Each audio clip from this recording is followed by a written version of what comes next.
Vamos a conversar a esta hora en vivo con el vicepresidente de la Asamblea Nacional. Vamos a saludarle a Patricio Donoso. Señor vicepresidente, buenos días. Desde la matriz de Televicentro, Roberto Álvarez Vandenberg le saluda. ¿Cómo estamos, señor vicepresidente? Muchísimas gracias por este contacto, esta entrevista, estimado Roberto, y por supuesto un verdadero gusto conversar a través de TVC. Vamos a entrar a materia. Ayer la Asamblea aprobó el proyecto de la ley orgánica reformatoria al Código Integral Penal en materia de anticorrupción, ¿no? ¿Cuáles son los principales aspectos, señor vicepresidente, de esta reforma? Hicimos bien en aprobar este cuerpo legal. Y no solamente, Roberto, porque es un condicionamiento del Fondo Monetario Internacional. Igual está bien. Si usted se acerca a cualquier banco a pedir prestado dinero, con seguridad le van a poner un par de condiciones. Sin duda.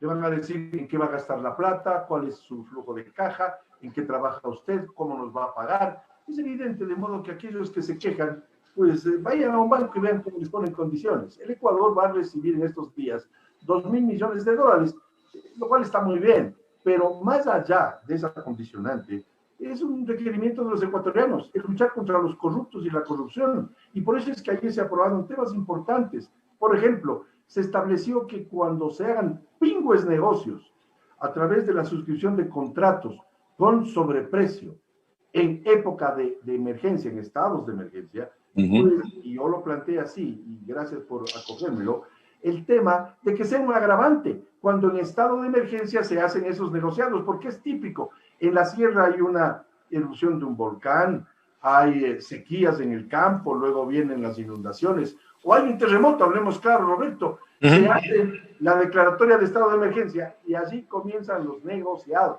Y lo que es más grave todavía, vienen los famosos contratos complementarios, donde a la velocidad, breve, como decimos los quiteños, se hacen contratos multimillonarios con unos sobreprecios descomunales. Y por supuesto, allí está el robo. Ayer se aprobó que las penas sean mayores cuando esto ocurra como un agravante. También se aprobó que la obstrucción de la justicia, es decir, amenazas, intimidación a los testigos, a los testimonios en general, también sean un agravante. Otra cosa que se aprobó, y yo lo solicité, es que, de hecho, se castigue también a los funcionarios públicos que obedecen órdenes, que a pretexto de obedecer órdenes se han cometido actos de corrupción, porque es muy común el que un funcionario diga, a mí me ordenó mi jefe. No, señor, tienen que también ser castigados aquellos, no solamente como cómplices, sino como autores de los delitos que tratamos de evitar.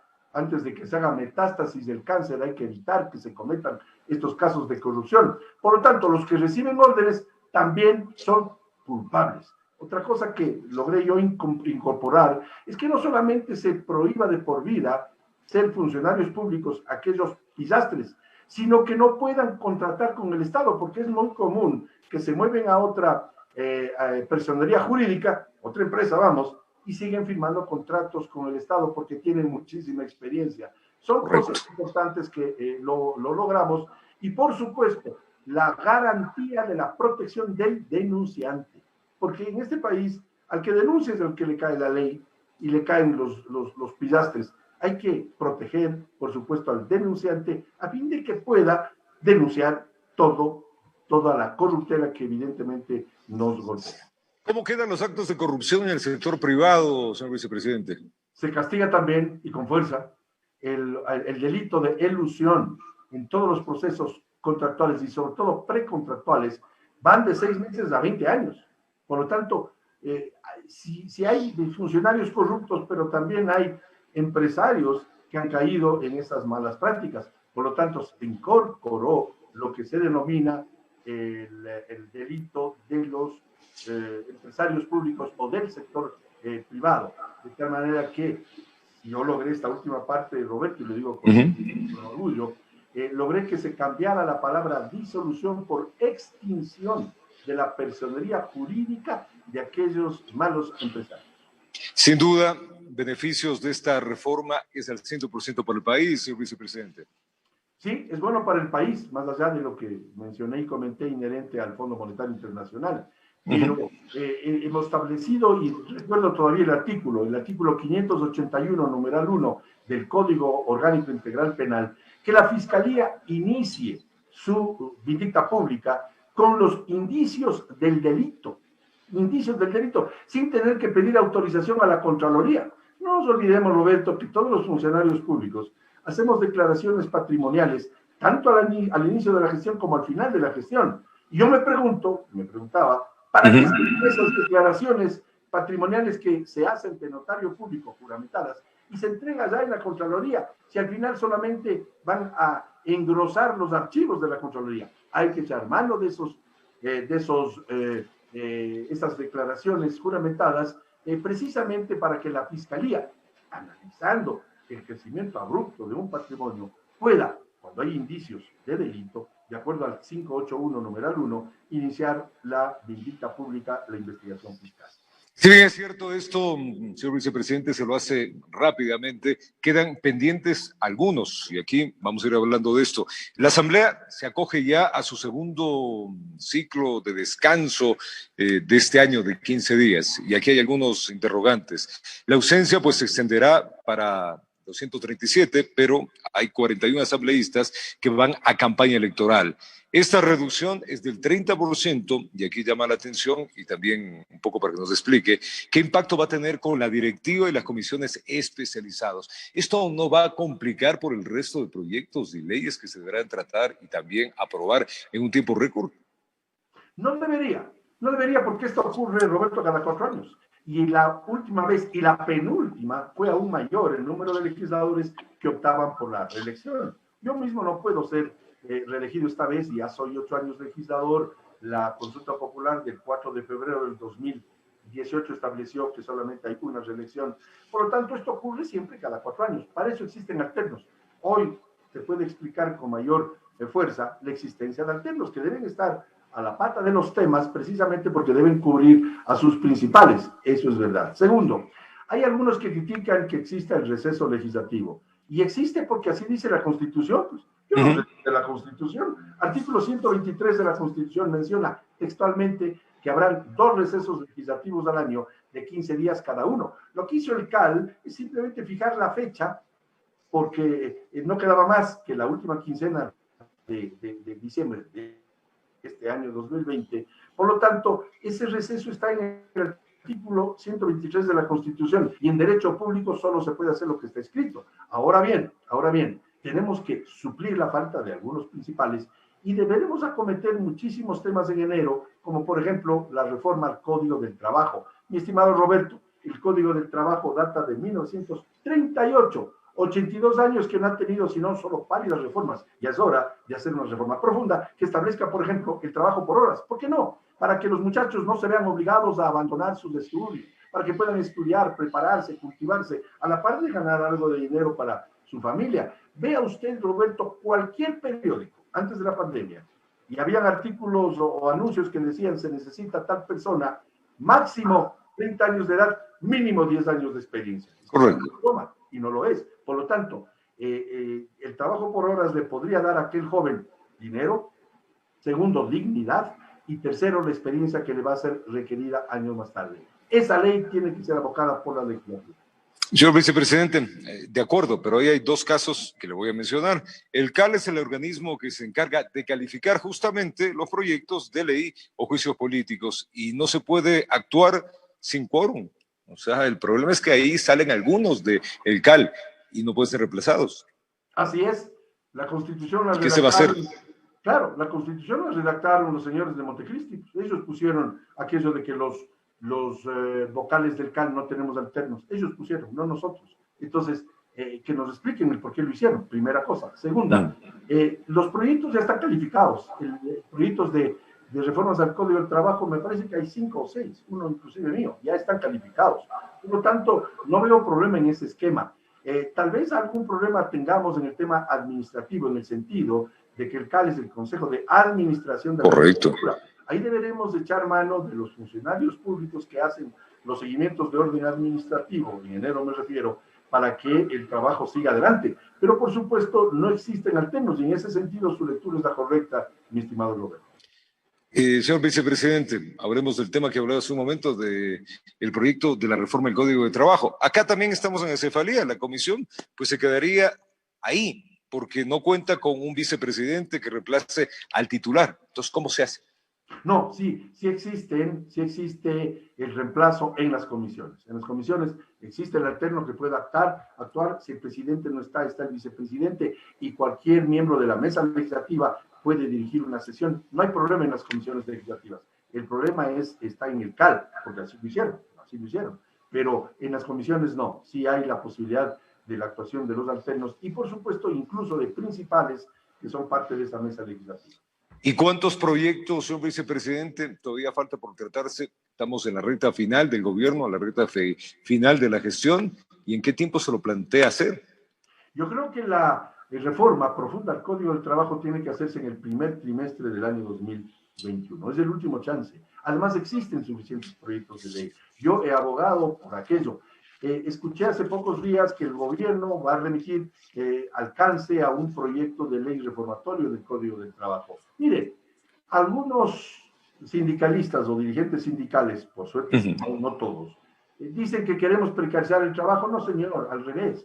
Lo que queremos es, manteniendo las prerrogativas de los trabajadores, el 13º sueldo a prorrata, lo mismo el 14º, vacaciones, fondos de reserva, etcétera. Pero ya es hora de que estos señores dejen de preocuparse solamente de los derechos de los trabajadores y empiecen a preocuparse de los derechos de los no trabajadores, de los 5 millones de ecuatorianos que están desempleados, subempleados o viven en informalidad, de los 82,000 jóvenes, estimado Roberto, que se incorporan al mercado laboral todos los años. Por lo tanto, ellos tienen que entender, me refiero a los dirigentes sindicales, que no queremos precarizar nada, queremos darle al trabajador la oportunidad de que pueda conseguir un empleo digno. ¿Cómo quedamos, señor vicepresidente, en el segundo debate? Porque hay este tema que también evidentemente a la comunidad y a la opinión pública le tiene en debate, el segundo debate de las reformas constitucionales que impulsa el Comité por la Institucionalización Democrática para que la consulta popular pueda coincidir con las fechas electorales del 2021. ¿Cómo estamos con esto?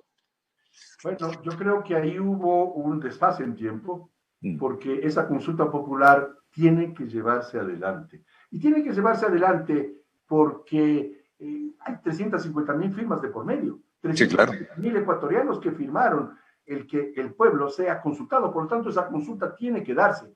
Ahora, en mi humilde opinión, puede darse en la primera vuelta o en la segunda, porque entrará en vigencia, a aquellas reformas me refiero, para el próximo periodo presidencial, para el próximo periodo de administración del Estado. Por lo tanto, puede darse tanto en la primera como en la segunda. Si es que en la primera no se logra, pues se logra en la segunda y al final del día podría decirse que es inoficioso el que se lo hace o se lo haga en primera o no se lo hace. No, puede hacerse también en segunda. Y finalmente, señor vicepresidente, se acabó el año. Balance legislativo. ¿Qué usted piensa? ¿Cómo está la calificación? ¿Qué de bueno tuvo la Asamblea este año y qué de malo? De malo, los diezmeros. De malo, aquellos legisladores que están inmersos en los casos de corrupción de los hospitales. Usted recordará, Roberto, que antes la corruptela se daba en la entrega de las aduanas. No sé. Sin duda. Pero últimamente ha sido a través de la entrega de hospitales. Eso es perverso. Esa es la parte negativa. Pero los honestos somos los más, Roberto. Los deshonestos son los menos. Lo que pasa es que hacen más bulla. Y esto lo digo en defensa de la legislatura, porque soy legislador. Fui calificado a través de 2 encuestas de Sedatos como el legislador de mejor gestión. Agradezco a la gente que así piensa. Pero eso me da a mí la calidad moral de defender a la Asamblea y decir que los corruptos, que son los menos, tienen que salir de la Asamblea. Mire, lo que hizo el diputado o el exdiputado Mendoza, el otro señor que anda por los tejados, yo qué sé, pues el señor Azuero. Esos son malos ejemplos. Ahora, la Asamblea tiene que, y se hizo una reforma a la ley orgánica, a la función legislativa, a fin de que exista un código de ética, y está trabajando bajo la presidencia de Fernando Callejas. Esa comisión tiene que castigar a los diezmeros, a los de los carnets y a quienes están inmersos en los casos de corrupción. Sin duda alguna, así tiene que ser. ¿Lo positivo? Aprobación de muchas leyes, por ejemplo, una de mi autoría, y perdóname que lo diga Roberto, aquella referente a quitar 2 perversos artículos en la ley de minería que establecían, hecho por el correísmo, que las empresas estatales, por solo serlas, no tenían que pasar por procesos licitatorios, contratos a dedo. Las empresas extranjeras, por solo serlas, no tenían que pasar por procesos licitatorios, a dedo. Léase PDVSA, mi estimado Roberto, seamos francos. Y por supuesto yo logré que por unanimidad, salvo el voto de un señor que votó en blanco, no entiendo por qué todavía, se derogaran esos dos artículos, de tal manera que las empresas mineras, ahora que viene un boom minero, son contratos multimillonarios, tengan igualdad de condiciones las empresas privadas o las estatales, las extranjeras o las nacionales. Con ello lograremos que las grandes empresas del mundo vengan a competir en igualdad de condiciones, se asegure el mejor tratamiento al medio ambiente, porque las empresas con mejor tecnología cuidan mejor el medio ambiente, sin duda alguna. Y no tenemos que esperar que el cáncer se haga metástasis para combatirlo. La corrupción hay que frenarla desde antes. Esa ley se aprobó. Se aprobó la ley de los plásticos, eso es bueno para cuidar el medio ambiente. Se aprobaron leyes de emprendimiento, se eliminó el impuesto verde, recuerda usted. Por lo tanto, han habido cosas positivas en la legislatura también. Lo que pasa es que muchas veces pues, nos fijamos solamente en las negativas, que han habido, sin duda alguna. ¿Y qué le queda debiendo la legislatura al país? Yo creo que la reforma del Código del Trabajo, perdóneme que sea tan insistente, Roberto, pero es importantísimo doblar la muñeca de algunos sindicalistas que no quieren que las cosas cambien. Hay que cambiar el Código del Trabajo. Peruanos y colombianos lo hicieron y les va mejor, generan más fuentes de trabajo y empleo. Otra cosa que debemos conjugar con el gobierno, o el que venga, son los temas inherentes a los acuerdos comerciales con los de Estados Unidos, primordialmente, y también ser parte de la Alianza del Pacífico, que nos abre un enorme mundo comercial. Yo soy el delegado como vicepresidente de la Asamblea a la parte parlamentaria con los parlamentarios de Chile, Colombia, Perú y México en la Alianza del Pacífico. He estado en Chile haciendo la presencia ecuatoriana y hace 3 días también vía telemática para que el Ecuador sea parte de la Alianza del Pacífico. Es importantísimo. Y por supuesto, no cometer el error que se cometió hace 12, 13 años de no firmar un acuerdo comercial con los Estados Unidos. Señor vicepresidente, desearle que estas festividades de Navidad y Año Nuevo sean llenas de alegría y tranquilidad para todos los ecuatorianos y que el Año Nuevo pues traiga mejores días que este 2020 que ha sido complicado. El año 2020 ha sido difícil, nunca nos olvidaremos de esta pandemia y por supuesto pedirle a Dios que nos ayude a todos, en el caso suyo, Roberto, a usted y su familia, lo mejor de lo mejor. Muchísimas gracias por sus gentiles palabras. Lo propio, al vicepresidente de la Asamblea Nacional, Patricio Donoso, que estuvo conversando con nosotros varios temas de actualidad y sobre todo pues los balances que se tienen en la parte final del año. Es tiempo de una pausa, ya venimos.